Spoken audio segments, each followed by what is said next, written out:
All right, ladies and gentlemen, we got us another beast here.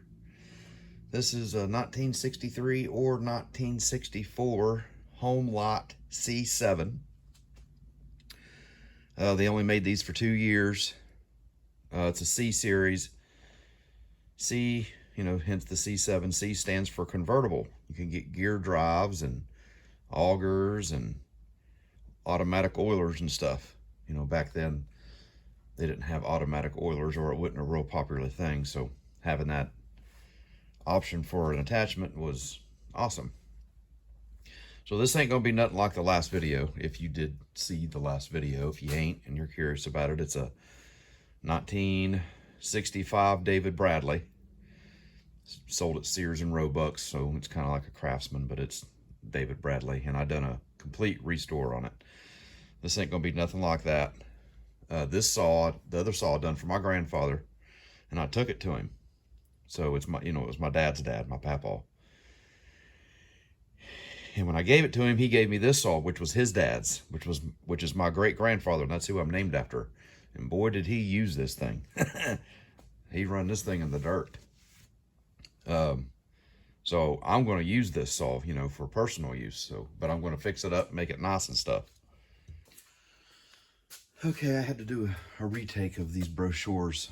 I had it all done and then had to redo it. But anyway, I just found some really neat paperwork on this chainsaw. Like this right here. Here's a news clipping. From, well, darn it, it's showing through.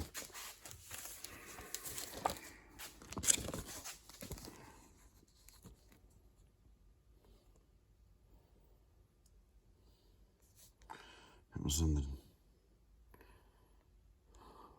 newspaper. Even got a thing written on it somewhere. Here, 1963. Because mind you, these saws were only made in 63 and 64.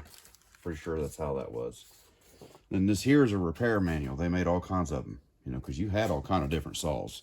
This one here is another repair manual that a guy basically took a bunch of these, put together his own little thing. You can find these online if you look any of that up.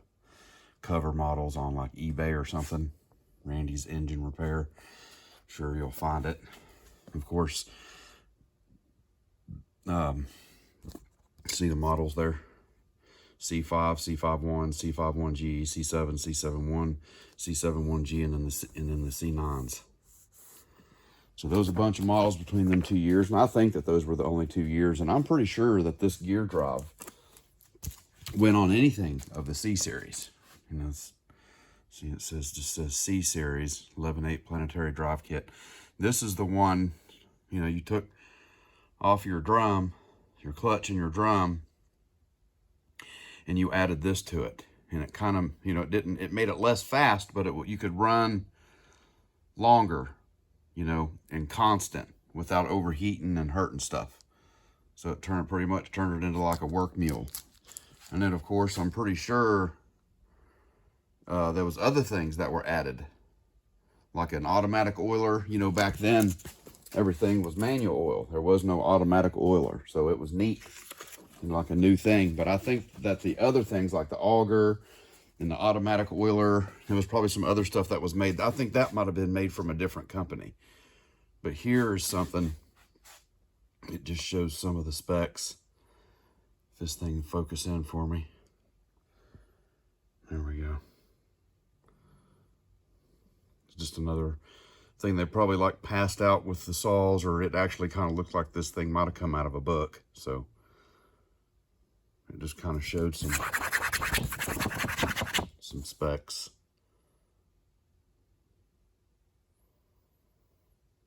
And I got another one here from an internet site, Acres Internet, which I'll show it to you here in a second. They've got the specs of this saw too. They got pretty much almost every power saw you can think of on there, on that Acres Internet. Really neat. And then of course the carb. This is the new carb that I got. Remember I was showing how the other carb is gone, or the original carb was gone when I got got the saw for my papaw, but I got one in the mail, and here it is. I got a rebuild kit for it over there. This is actually a really nice rebuild kit for this saw. But also too, this is my favorite right here. This is a brochure. They probably had them set up on tabletop somewhere. Homelite C series with exclusive convertible drive. See, that's a big C9 there. See how it's got green on it? That green cover, that green side, that means it's a C9. You got information there. There talks about that direct drive that you can, or yeah, that convertible drive and stuff that you can put on. Tells all the professional features. There's the convertible drive it talks about. There it is, running a new design, you know, for back then. See that blue in there? That's for the 5 series. The 5s were blue. See it there? C5, C7, that's the one I'm doing. We're doing, however you want to put it. And then that one there, C9s, it looks like Santa Claus brung at. Convertible drive. C7. There's the C5. Yeah, that's my favorite. Anyway, just figured I'd throw that in there. Some pretty cool paperwork I got for it. All right, so like I was saying, I've been doing some studies on this thing, and I do that, you know, when I work on stuff, I'll study on it. I had to go through some of it a little bit on the saw, but it's, you know, I haven't gone any farther than the air filter and like the fuel caps and stuff. I haven't even taken the bar off of it.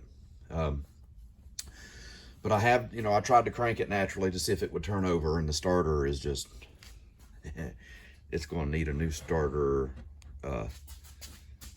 rework, or however you want to put it. I'll show you here. So right here, this is the starter here. Tilt you down just a bit. So this is the starter, and they have ears on them. One of the ears was gone. So this piece right here is actually separate than this piece. You know, and I want to keep some originality to the saw because it was my papaw's, and I'll show you some stuff here in a minute that he did to it. But this one, I got a new one of these. You know, and of course, the inside of that, you know, it's a style of starter, and I'll display what style it is. But there's where all the guts to the starter go into. This is the new one I have. It's got all the ears on it. Choom, choom, choom. But I got a new starter cup. You know, when you pull the string, those little shoes come out and they catch in here. And all these parts I'm getting them from, I think they call them like NOS or something like that. It's new parts, but they've been on the shelf for years. So, and it was made by Homelite. These aren't. And there's a couple things that I've gotten that I just can't find. But these are basically when you pull the string, that's the brake that makes it catch, and it slings these out, these shoes right here, and it goes into the starter cup. Starter cup turns the motor. So I've got a whole new setup of that. Take that apart, check that out. This thing will probably have, you know, when I do the videos on this, like I was saying, it's going to be a lot different than the other one. You know, if you haven't looked at it, I've got a playlist on it on the channel there. It's, you know, the channel's called The Show. But the videos will be a lot different on this one. It's going to be in detail like it was on the other one. Then I will probably have specific videos for specific parts on this. Like I'll probably do you know, the other one I just called it part 1, 2, 3, and 4, 5. But each of these will probably have different titles to it. You know, like one for the carburetor, one for the starter.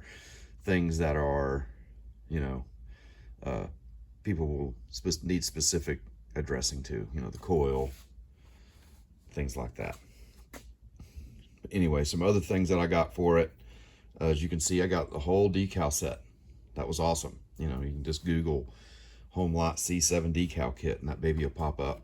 Got your starting instructions and the C7 stickers, your high-low, your direct drive and Homelite and convertible drive stickers. Yeah, and then this right here goes to the air filter. I'm going to try and save the air filter that's in it.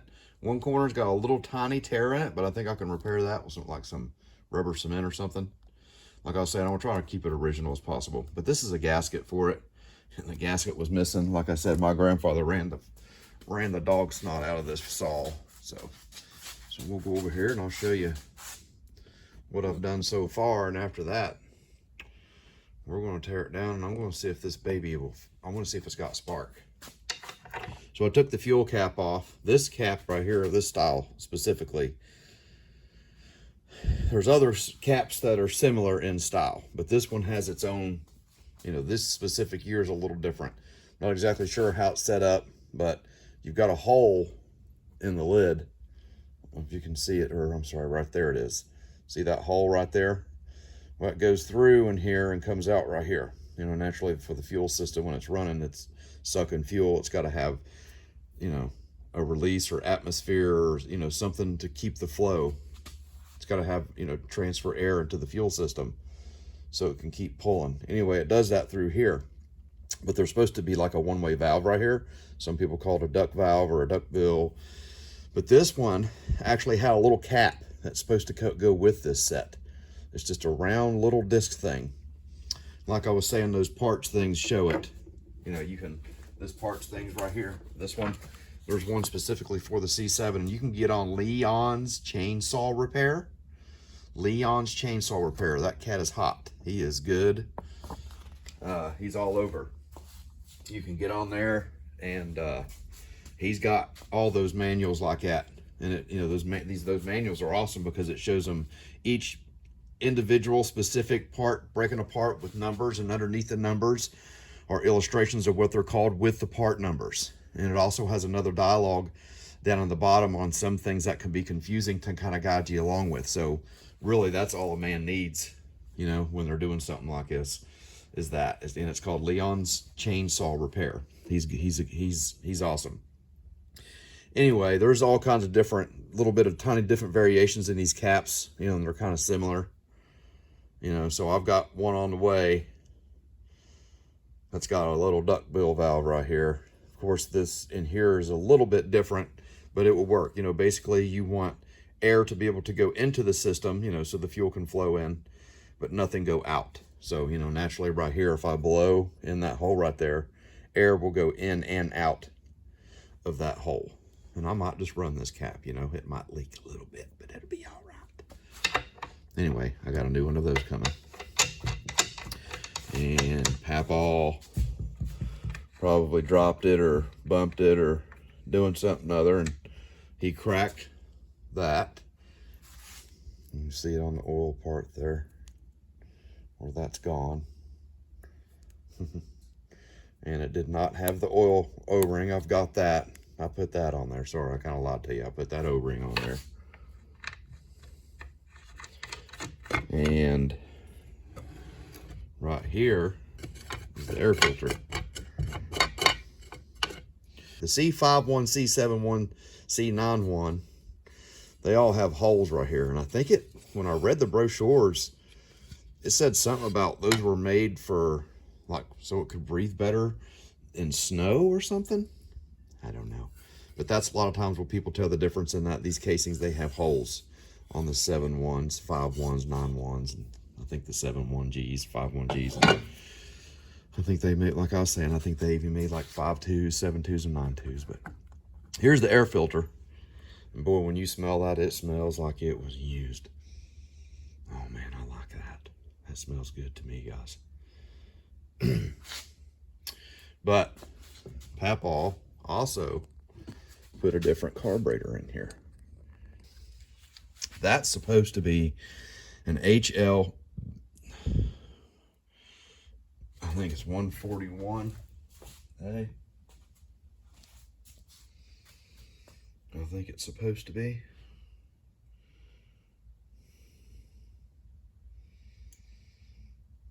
Yeah, it's supposed to be an HL 141A.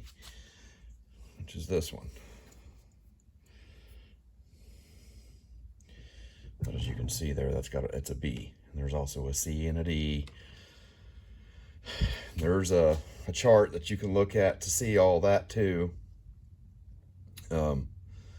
It's a Tillotson chart of all the Tillotson carburetors ever made, and it'll show basically by reading it, you can kind of tell which ones are backwards compatible and which aren't.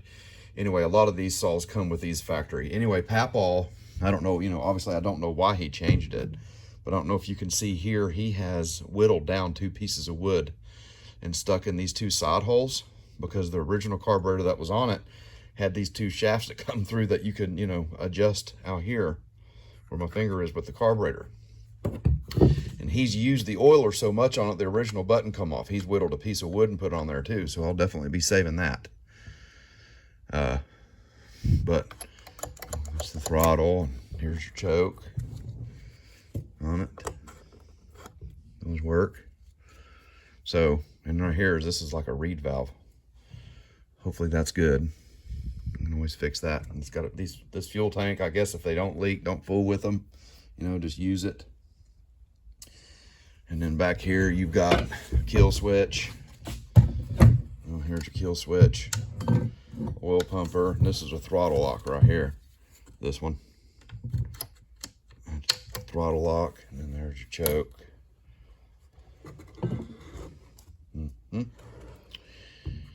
Oh, and this one's got some kind of exhaust on it. I forget what they call these, but I guess these are supposed to be, they're definitely louder, but a lot of people like them. That one right there, usually, the muffler kind of covers this whole area, but this one might be like a little high performance or something, I don't know. But it's going to be louder, and I'm just fine with that. Now, that's as far as I've got on this baby, you guys. So what I want to do is I want to see if this thing has spark. So before I turn the motor too much, I also want to take the exhaust off of it and see if I can look in the side of the cylinder and make sure there's nothing major going on. But right now what I'm going to do, we got a couple screws here. There's 3 of them. 1, 2, and 3. And that's going to bring this piece right here off, and I can get to that flywheel and I can put something on that to turn that manually. And I can pull the spark plug out of the hole, keep it on the plug wire, touch it here and touch it there while I turn the starter and might get some spark out of it. And I'm going to check that. But first thing, I'm going to take this side piece off right here and check that out. I'll be right back with you. We got the bar off. We got the bar shield off. I'm going to have to replace the drum. The chain's tooth that's ate down into the drum, it's going to have to be replaced.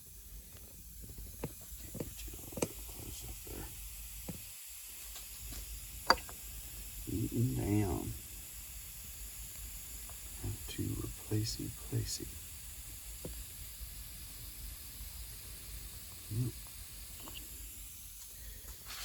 And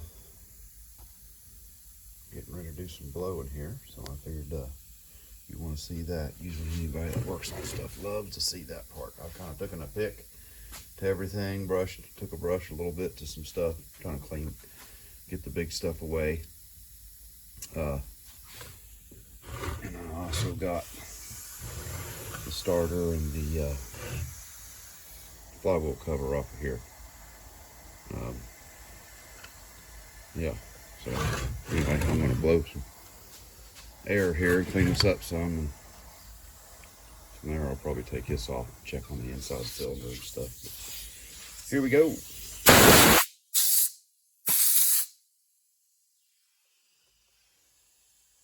the carb pole a little bit.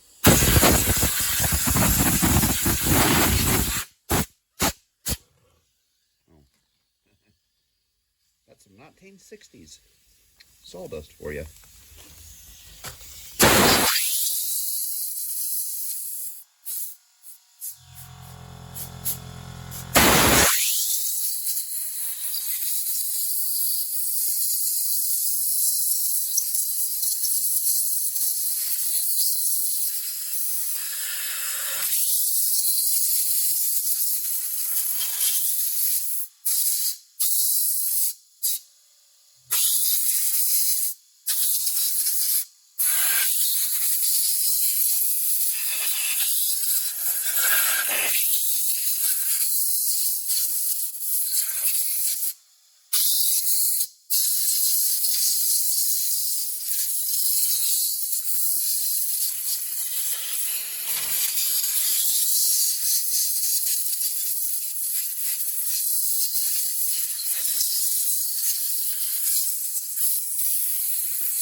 Come in.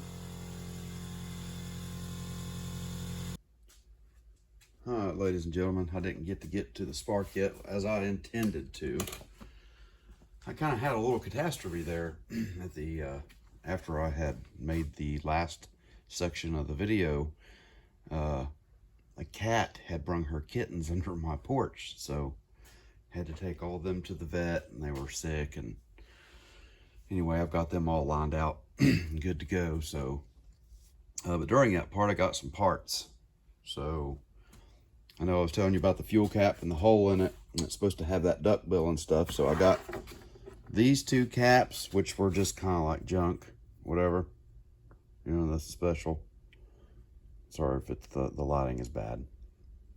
This person here, you can see the lot through there. There you go. They just took a drill and drilled a hole through there to allow air into the system. This one still has a duck bill in it. I might take a pair of pliers to it here in a minute. See if we can't get that out of there.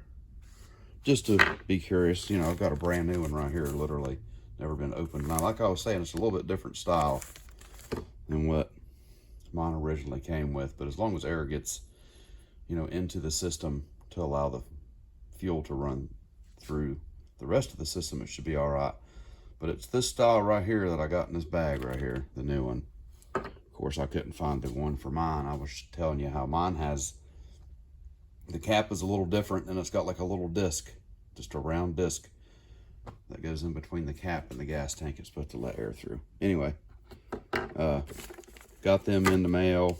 Got these here. These are rings that go, so when you put your air filter on like this, there's a ring that goes right here, and I have that. Oh, and I wanted to show you that part right there when I told you my air filter has a little bit of a place on it right there.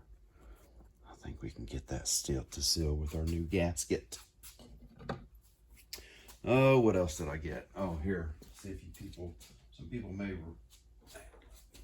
sorry, I probably got too quiet when I got away from the camera, but some people may remember these, especially some of the old timers. No offense to any of the newer or older generation, but it's called a phyllo plate. Pretty darn neat. It helps you file, keeps your angle correct, and also helps you set your depth gauges on your chain. Right here, this is a neat little tool. Helps you find your pitch, the width of your tooth that runs in the bar, and then the four corners right here measure the gap in the bar that the chain runs in. And these right here tell you what file size you have. It's actually a really neat tool right there. Sure is, and on the back it's metric. Yep. Let's see, what else did I get?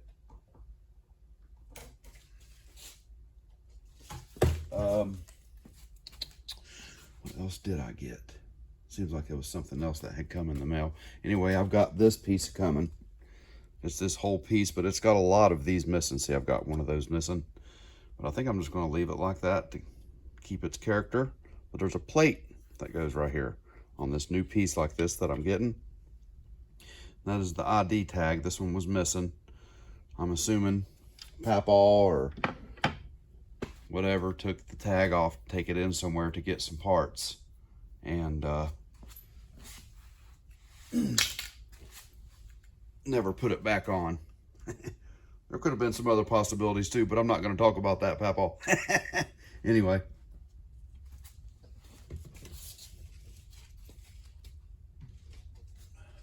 So, what I'm going to do now is I'm going to take you over here and I'm going to show you something. I've already showed you the sprocket on this saw. And I'm assuming he's gone through multiples of them because the current sprocket that's on it is a McCullough. So I very seriously doubt, let me get you some light, that is factory.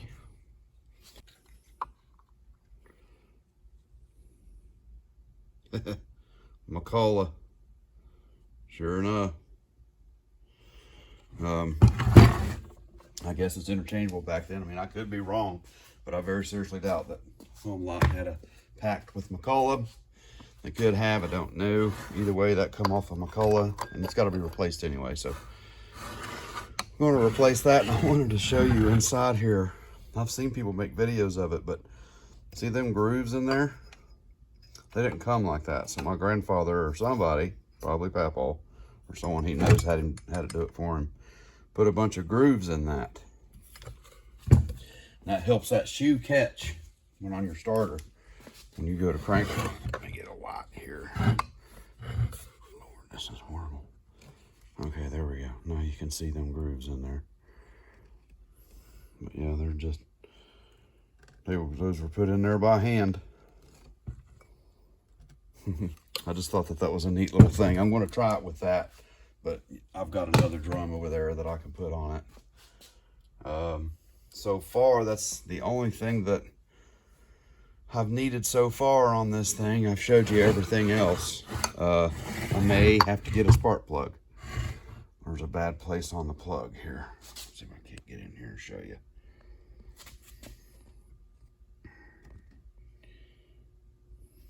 Right here.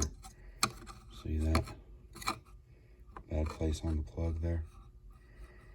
So it's not looking too healthy there. But I want to show you something real quick over here on the computer screen. It's those sights that I was telling you about. It's very helpful. If anybody, just in case if somebody is watching this to help redo the saw, like I was saying, it ain't gonna be nothing like the last video, but I'm gonna show you something on the computer real quick, and then we'll start working on this spark on this thing. All right, so this is Leon's Chainsaw and Repair. Let me go to the home real quick. Sorry. So here's Leon's Chainsaw and Repair.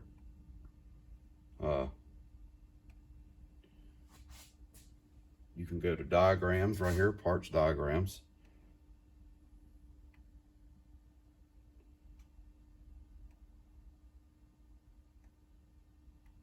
And then if you scroll down, you'll see 4 different tags right here. You've got Homelite chainsaws, Homelite carburetors, which is your meat and potatoes of everything. And these things show every last little part, like I was talking about there a little bit ago in the video. But you also have Homelite service memos and then other Homelite equipments. But look here at the chainsaws down through here, y'all. Look at all that. I believe this man literally has what I'm getting ready to show you, every single one of the chainsaws. And right here is the C7. There, this is what it looks like. It's got all the pages of this little chainsaw helping part of the book here. See how it has the parts? It has every last little piece separated off of the chainsaw, and then underneath it illustrates what number and what the name of it is for the entire saw. Anyway, that's for the saw.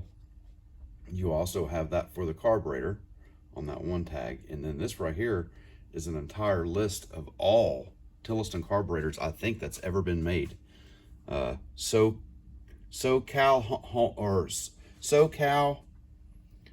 OMCI, it's SOCALAOMCI.com. If you go here and you go to library and you scroll down, you've got this Tillotson carburetor applications, and it's got every model number and carburetor probably ever made, and it tells who the customer was, like who used the saw and what kind of equipment it was. Gives a description on some of them and the year used. I mean, some of this stuff is like 1913, you know, all the way up to now. All kinds of saws. And then, of course, on acresinternet.com, acres internet, acres like land, acres, acresinternet.com, you can go on and you go to chainsaws, and this will just give you some info on this saw. And if you go down to Homelite, you want to go to the Homelite Textron, Homelite Textron, and then go down and find your saw. In this case, this is a C7, and it just tells you a bunch of information on it. Pretty neat. Anyway, we're going to go over here and start working on this spark now, but I wanted to show you something else real quick. I don't know if you can see that cotter pin right there or not, but he's put a piece of wire in there for a cotter pin. So, I don't know. I just think that's neat. And, oh yeah, these saws, they had the chain adjuster on this outer cover. Like, you could just loosen these two screws on here, and then the cover has the adjuster in it, and then you just tighten it back down rather than having to take the cover completely off and all that stuff. So that was pretty cool on these saws. Pretty darn neat. All right, we're going to start working on the spark now, see what we can get. All right, ladies and gentlemen, I have taken off that little exhaust piece here. I took the plug out. And I stood the saw up to where the piston was up and, straight up and down. Put a bunch of WD-40 in it, let it sit for a little bit. And I slowly turned with the flywheel side to kind of get everything worked in the motor and stuff. I don't know exactly what was going on with it, but when I looked down in the hole and I looked down in here, it looked like it's okay. And it does have compression, not exactly sure how much. But I got the plug out of it, and I have the kill switch here. So what we're going to try here is I'm going to put it on. Naturally that's going to be where it's supposed to run at. I'm going to try and get you in here as close as I can here, so you can see what's going on with that spark plug. So if we're going to get any spark. And while I do that, I've got a little rig here. I'm going to put, there's a screw. So on this side of the saw, the motor runs clockwise, this way. But if you turn the saw this way, naturally it runs counterclockwise. So, on this side of the saw, and I'm going to put this drill on here, and I'm going to do this right here. See if you can see any spark coming from this spark plug.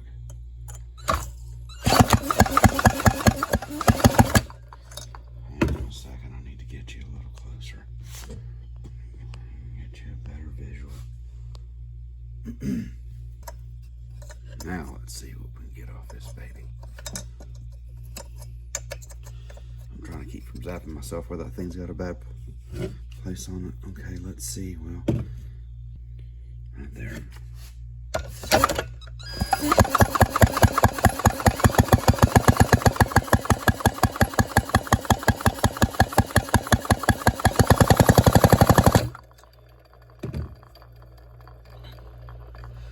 I'm not seeing anything. There's an old trick on how to do this, but I better not talk about it because somebody might try it. Some of you old fellas probably know what I'm talking about. You grab it like this right here, but don't do that. Okay, so where that's got that broken wire up there, let's bring that wire close to the motor. See if we're getting any spark off of that.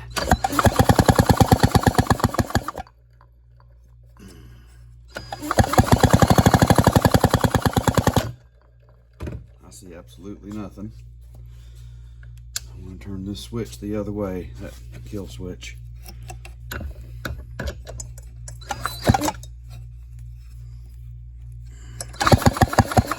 Nope, it's still nothing.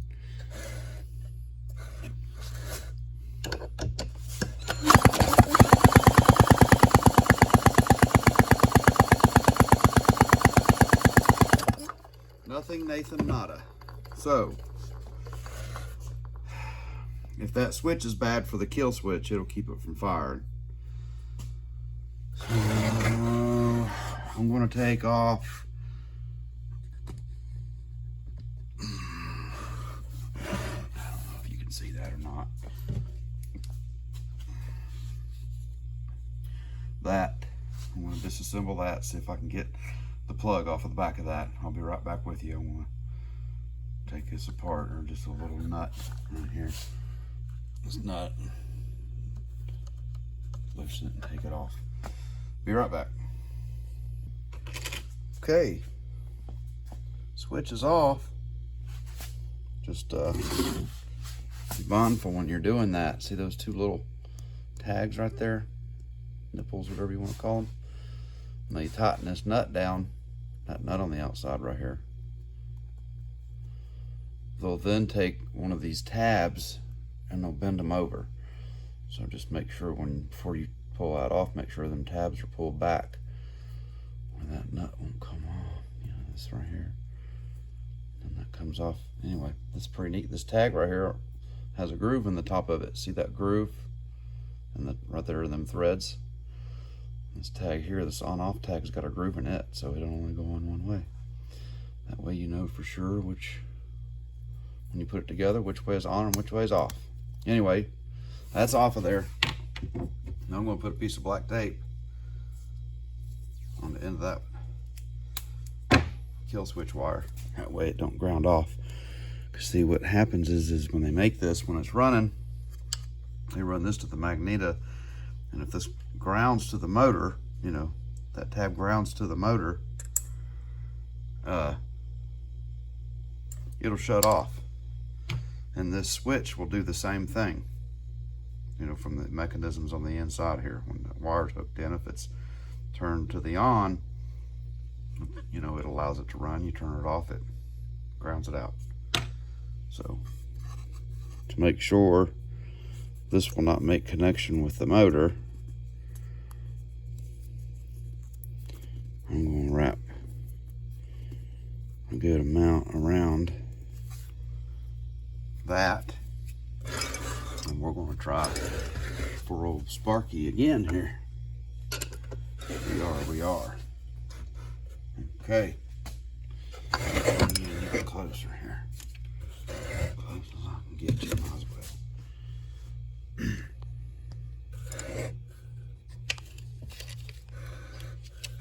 Say about right there. Okay, here we go.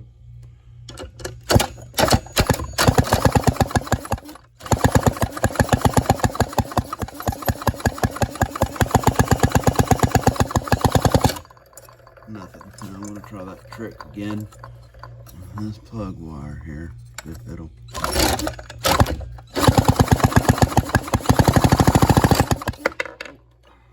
Alright, so that means we're going to get into the points from this point. So that means this has got to come off the flywheel. Let's see. I think it's just this one right here. Change up the drill.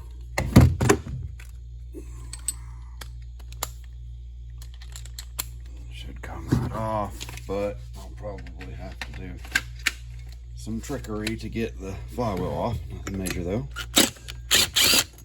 There we go.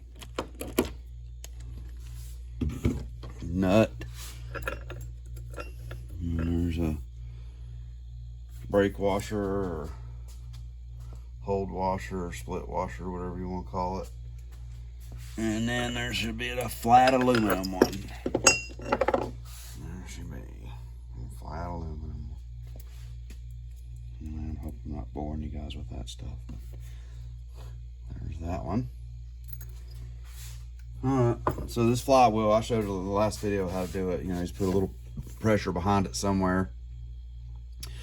There's pullers that you can use. You can see these 3 holes right there.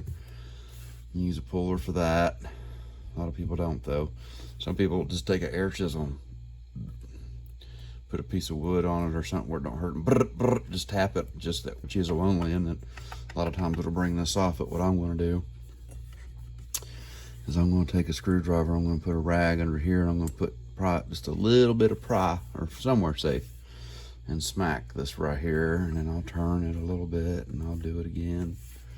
It should come off, so I'll be right back. All right, I got the flywheel loose, and I've already taken it off with force. On this application, if you have a puller or can make you one, you definitely want to, because if you can see right here, somebody's already been in here before, done the same thing I have. I can see the old marks, but I put a new mark, but I also put a chip on one of the cooling fins on one of the motors. I have the chip. I'm going to try and JB weld it back on. So anyway, the magnets in it are good. I checked the magnets. You look in there at first. When I first opened it, I was like, oh Lord, it's cracked all to pieces, but that's just, they added that piece in there. Like they molded this part, then they added that to it. The magnets don't have any cracks or nothing in them, and they're nice and strong. And right here, we have a little cover that we're going to take off. Pull back that latch and kindly pull it over to the left. Oh, without knocking the camera over. Sorry. To the left. This little cover comes off. Got some literature there on it at 0.015 point gauge is what it's at, and underneath it says Repco. I don't know if this thing's picking it up off of that or not, but it might be. Anyway, this right here, you can use that little piece right there to as a filler gauge. And you've got a little moisture cover type thing. And then you got your points. And in here, maybe a little closer, bring it down some. So in here, there's a gap setting. I've already got this loose. I've cheated. Okay, so right here is your shaft that comes out of your motor. And this shaft has a high point on it. Back in here. Just right in there where the tip of my screwdriver is. And actually as it turns, you know, the high point will come to a certain spot. And right at that high point, when it's the most high, is where you stop. And I'm going to find it. It's right there. I can see the notch. And hang on, give me a flashlight. I can see the notch. Actually, I might not need a flashlight.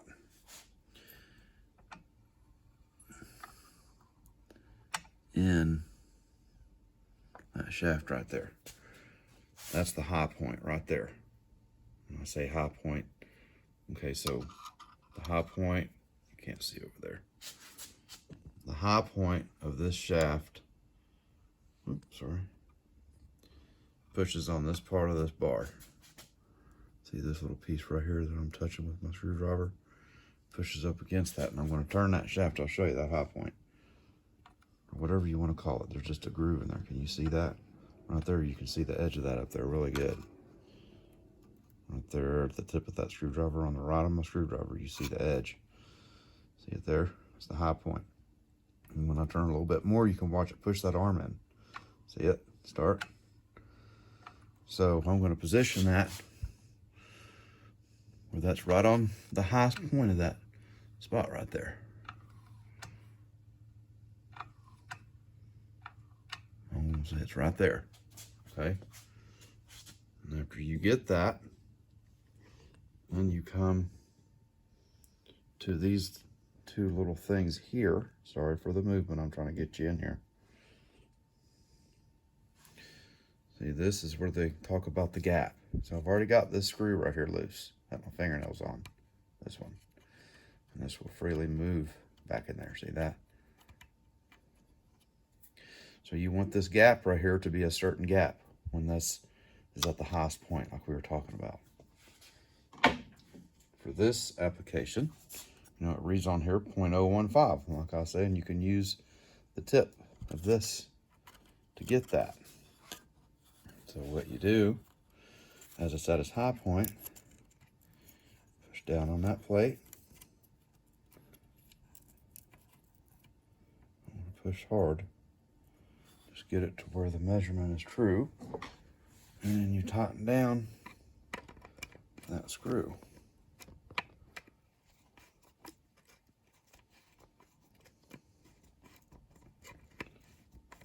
And that's how you set your gap. And what I did was I cleaned that gap. There's two connecting pieces in there that are touching, you know, both sides are touching up against that right there right now. That should do the trick. Anyway, that little gap in there, I loosened that screw and I folded a piece of sandpaper in half where it, you know, was sandy on both sides. You know, it's sandy on that side and that side. And I loosened that screw and I stuck this sandpaper back in there. And then I pushed down a little bit with something and pushed this in and out, in and out, in and out, and that cleans in points.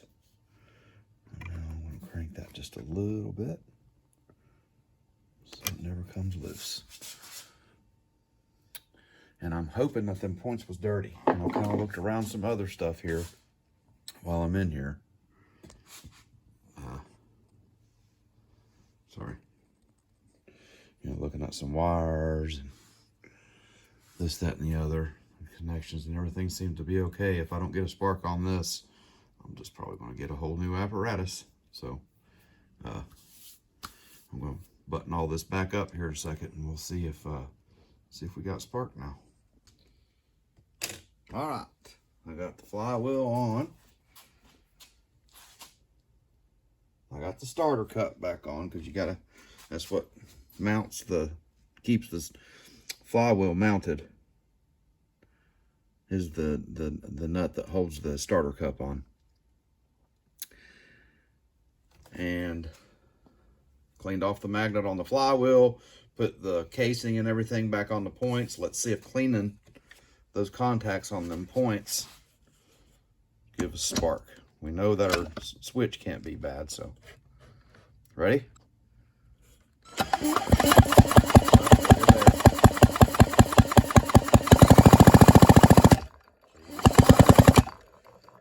That is definitely firing.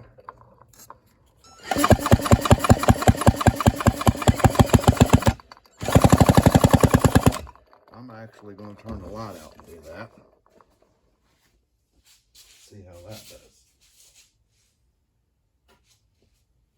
Okay, I can't see too much right now. I got a light on this drill though. All right, here we go.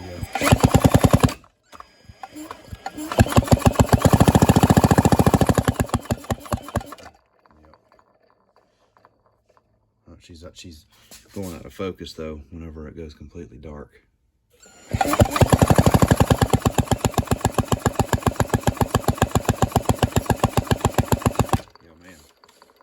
Spark. So I've seen a couple places though in the system that look like they need some TLC, some cleaning on some contacts where some of the wires and stuff are around the condenser and all that. So whenever I tear everything down, I can button that up, and I can also check some other stuff, but at least I do know that it works. And I believe that'll be hot enough. So yeah, got spark. We know we got compression. It will definitely run. I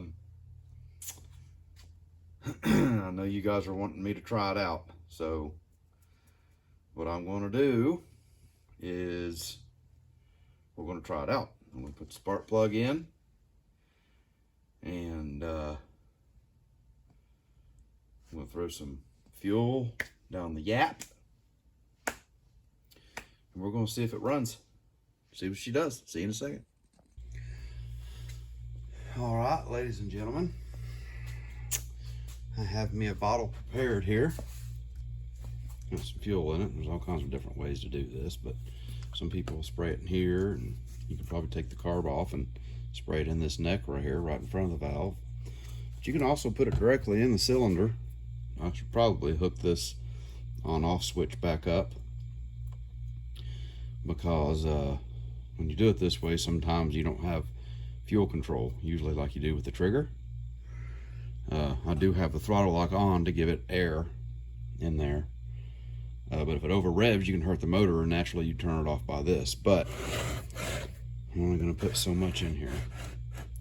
Oh, and also, without having to put the starter back on, get you a rope, tie you a knot in it. There's a notch right here on this starter cup. Usually, you don't have to have the notch. Just hold it in one spot. Get one wrap on it. Once you get back around it, it'll hold whether you have the knot or not. Just make sure you're wrapping it the right way that the motor turns. And we've got that ready to go. Now I'm going to spray some go-go juice down in the hole here.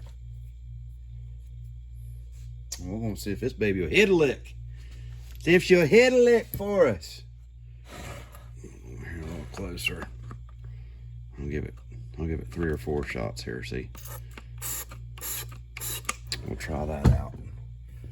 Kindly hurry, and you probably want to, if you can, probably get that piston to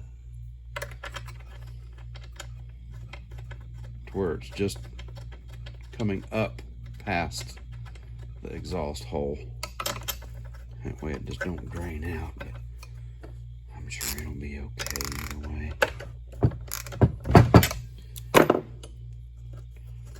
Okay. We got fuel, we got compression. We have air. Yeah, that was a mess already. Yeah, let me wrap it again.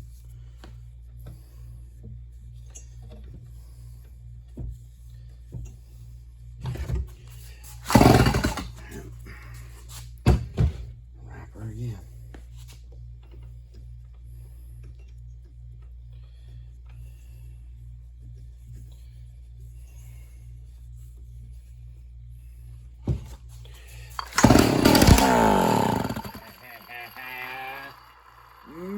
Boy, she's a runner.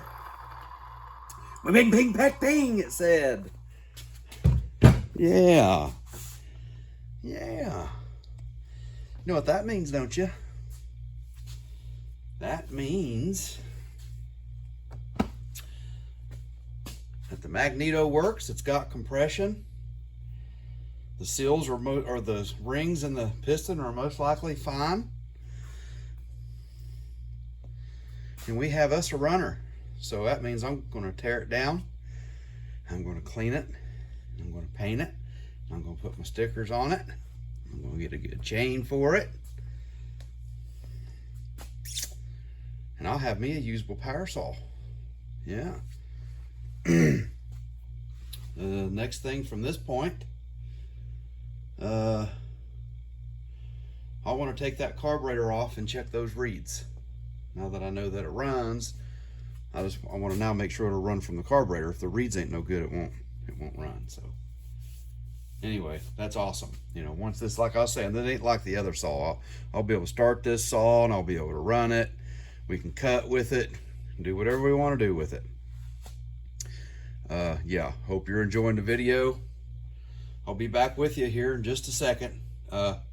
Plans might change, but as of right now, I want to check out readout. So, but hey, that puppy runs. Let's get it.